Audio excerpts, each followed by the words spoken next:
મોરબીના પંચાસર ગામમાં 2 દિવસ પહેલા થયેલ મારામારી પ્રકરણમાં ગામનું વાતાવરણ તંગ બનતા ગ્રામજનોએ જિલ્લા પોલીસ વડા અને અધિક કલેક્ટરને રજૂઆત કરી હતી।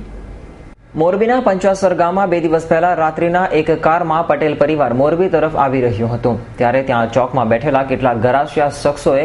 કારમાં સવાર પરિણીતાની છેડતી કરતા તે બાબતે કાર ચાલક અને ગરાસિયા શખ્સો સાથે માથાકૂટ થતા બંને વચ્ચે મારામારી થતા કાર ચાલકે પરિવાર તે બાબતની તાલુકા મથકે ફરિયાદ નોંધાવી હતી, જેમાં ગામના પટેલ લોકો ફરિયાદ નોંધાવવા માટે જ્યારે તાલુકા મથકે પહોંચ્યા ત્યારે પાછળથી કેટલાક ગરાસિયા શખ્સોએ પટેલ પરિવારના ઘર પાસે જઈને વાહનોમાં તેમજ ઘરમાં બીજી તોડફોડ કરી હતી, જેથી ગામનું વાતાવરણ તંગ બન્યું હતું અને ગ્રામજનોએ તોડફોડની ફરિયાદ પણ નોંધાવી હતી, જેથી ગામનું વાતાવરણ તંગ બન્યું હતું તો બીજી તરફ ગરાસિયા શખ્સોએ પણ તેને માર માર્યાની તાલુકા મથકે ફરિયાદ નોંધાવી હતી, જે બાબતમાં પંચાસર ગામના ગરાસિયા આગેવાનો આજે મોટી સંખ્યામાં રેલી સાથે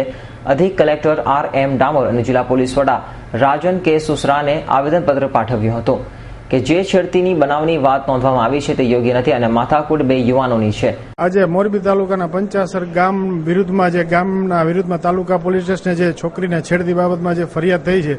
એ ખરેખર જે મેગેઝિનમાં અને પત્રકારોએ જે છાપ્યું છે એના અંદર હકીકતમાં ખરેખર એક બનાવ હતો એ 2 છોકરાના બોલાચાલીમાં હતો અને એ બનાવને છોકરીની છેડતી બાબતમાં લખી અને ક્ષત્રિય સમાજને અને પંચાસર ગામને ખરેખર એક નીચા જેવું થયું છે, તો એના અનુસંધાનમાં ખોટી રીતે આ જે છપાણું છે અને ખોટી રીતે જે ફરિયાદ થઈ છે એ અનુસંધાનમાં અમે ડેપ્યુટી કલેક્ટરને અને એસપી સાહેબને આવેદનપત્ર આપેલું છે। મોરબી તાલુકા પોલીસ સ્ટેશનની હદનું પંચાસર ગામમાં 2 દિવસ પહેલા એક બનાવ બન્યો હતો કે વાહન પરિવાર સાથે આવતું તે દરમિયાન કેટલાક યુવકોએ તો અપશબ્દ બોલવાના કારણે ગુનો દાખલ થયેલ, જે બાબતે 2 અલગ અલગ સમાજના લોકો વચ્ચે કોઈ પણ પ્રકારનું વૈમનસ્ય ન રહે તે માટે ગામના કેટલાક આગેવાનો શાંતિ જળવાઈ રહે એવી ખાતરી સાથેનું એક આવેદનપત્ર આપવા માટે આવ્યા હતા।